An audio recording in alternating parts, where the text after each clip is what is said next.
Hello, my friends. Today is a good day. We are going to be talking all about a very juicy tale of one of my favorite car makers. And that tale includes an attempt to overthrow a president, an American heiress, and a whole lot of Ford V8s. If you haven't already guessed it, we're going to be talking all about De Tomaso. So, let's do it.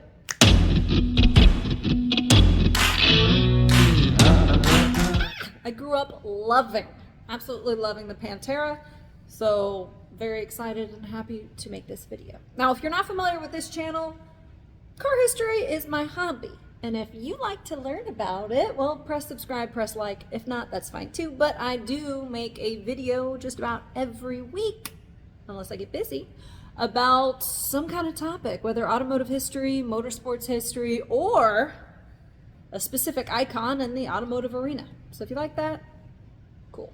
Now, to start with the De Tomaso history, we must start with Alejandro De Tomaso. Alejandro was a busy man. He was a race car driver. He was an entrepreneur.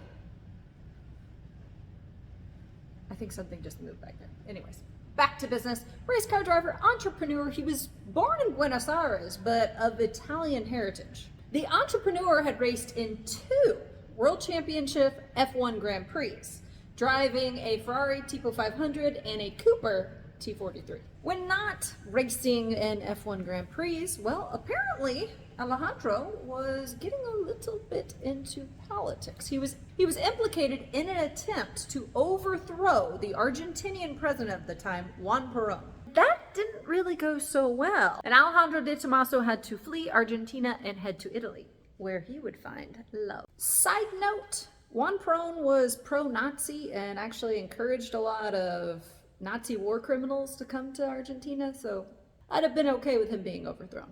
All right, so Alejandro De Tomaso flees Argentina. He's in Italy. He goes to the Maserati factory where he meets his future wife. It is the lovely American heiress, Isabell Haskell. And you might be wondering, what is she doing in Italy at the Maserati factory? I'll get to that. Immediately, I was intrigued with this woman. All right, now she comes from horse racing money, but she was a groundbreaking female race car driver of the 1950s.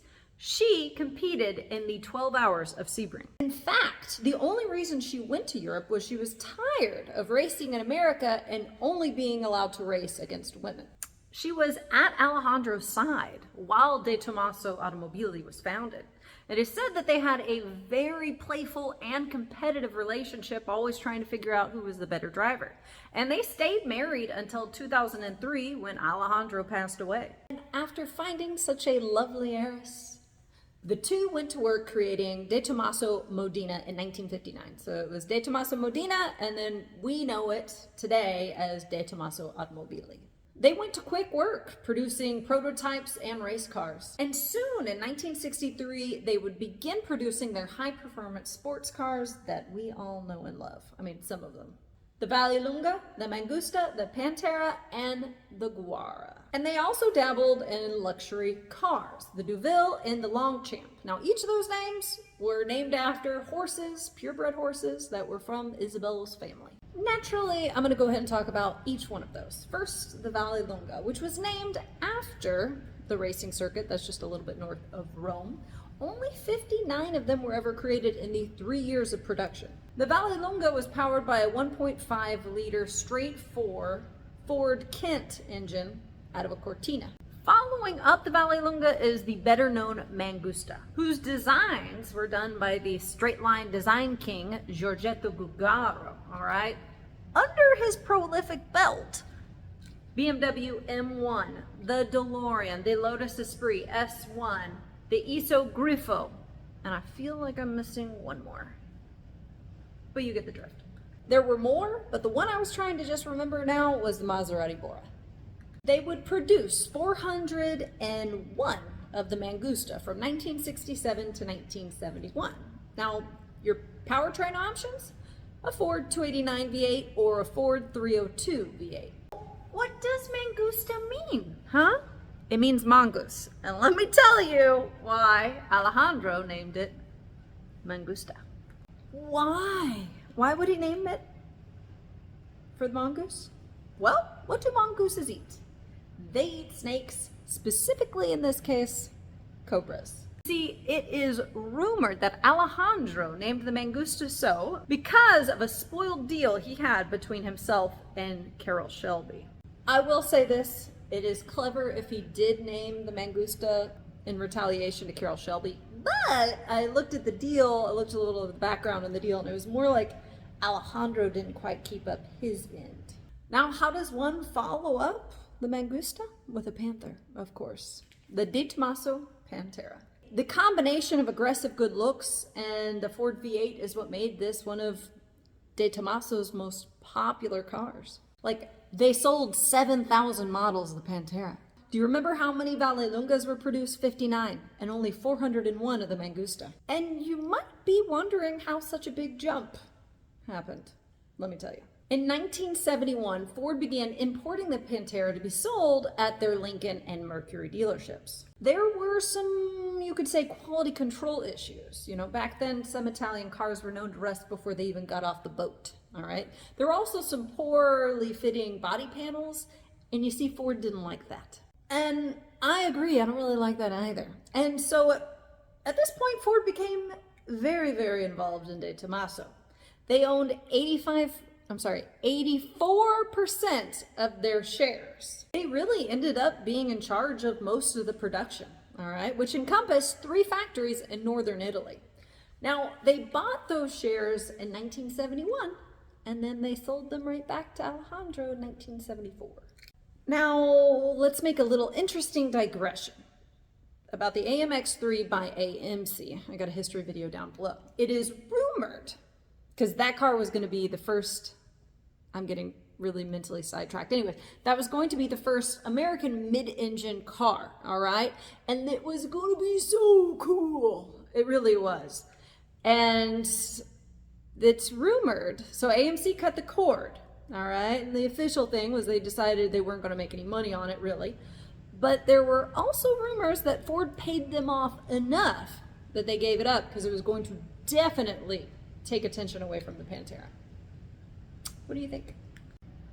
So easy to go off in a tangent, I almost forgot to tell you the power options you could have on the Pantera.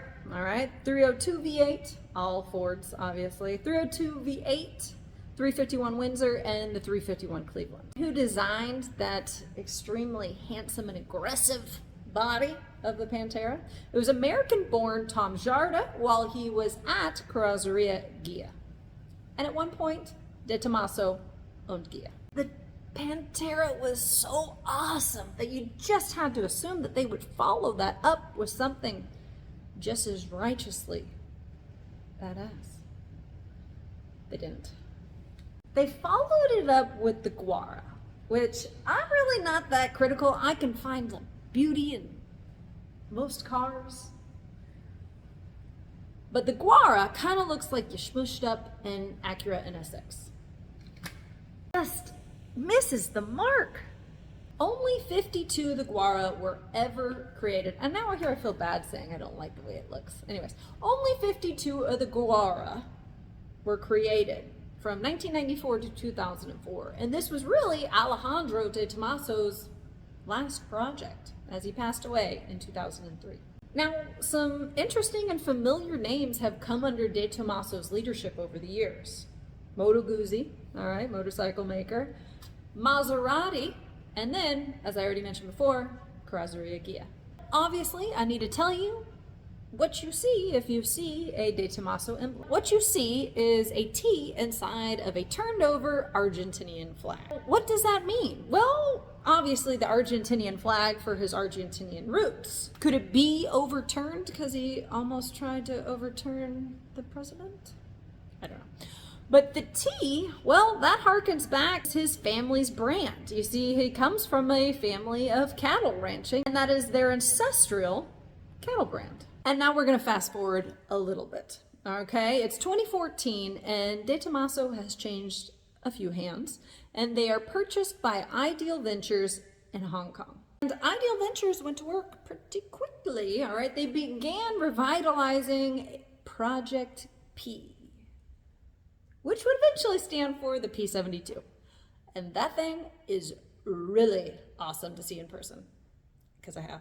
Now, the P72 is based on the De Tomaso P70, which was a really rad racer. Like I said, this thing's super cool, and it looks like it could take you into outer space. And it would take you into outer space in very true De Tomaso form, because it is powered by a 5-liter supercharged Ford Coyote V8 engine.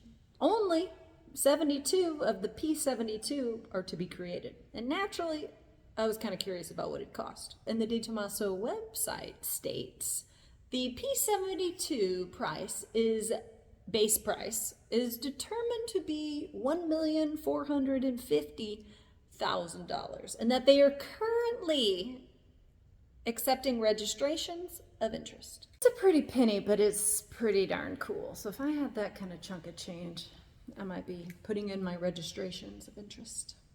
All right, guys. Well, that is it. I hope you have enjoyed this mighty brief but fun informal history all about the De Tomaso. I feel kind of out of whack because I'm not in my normal Shook Enterprises or mechanic shop uniform. I'm going to a Christmas party after this, so you know it's definitely beer 30 for me. If you like this kind of stuff, press subscribe, press like, and hit it. Bye.